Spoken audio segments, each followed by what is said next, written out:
Price move on the CRR is the big story of the day. The Reserve Bank has asked banks to maintain an incremental cash reserve ratio of 100%.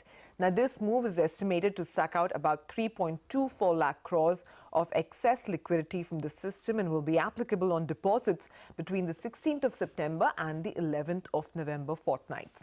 So we spoke with some of the top bankers, both from the public and the private sector, to try and assess the impact of this move. So here's what they have to say. We do think that the banks need to be compensated for this loss, and I believe that the RBI is well cognizant of the fact. So we are hoping that this is a very temporary measure, and that subsequently we will be given something which will ensure some amount of remuneration to the banks. Definitely, we have to think, and we have to think a number of times. Having said that, liquidity is still quite high in the system. So it is not that, liquidity will tighten hugely. We have to see how it tightens. I'm not too sure. Tomorrow then once we open, we will review the situation.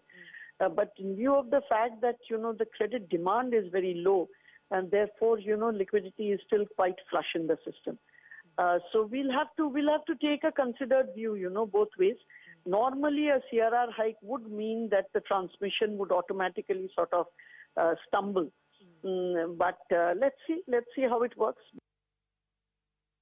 Some of this cash which has come in has also gone down to pay down loans. So to that extent, the asset book of most banks is also lower today than what it was a few weeks back. Which means, and it's unlikely that that demand is going to recover over the next few weeks. So to that extent, I think you are having an inflow of liquidity, you are having shortage on asset side, and to that extent, if you extrapolate in terms of what you are likely to do, is that risk-free rate is likely to be lower. And I think irrespective of how exactly RBI does, whether it's 50 or 25 or even more, demand for G-Secs is going to continue to be reasonably robust. Given the circumstances, this was the best and quickest tool. And liquidity remains plentiful. What they have taken is just about half of it.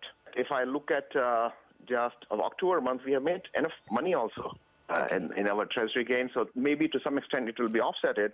And December, maybe I don't have a ballpark number, but could be a slight dip in my P&L.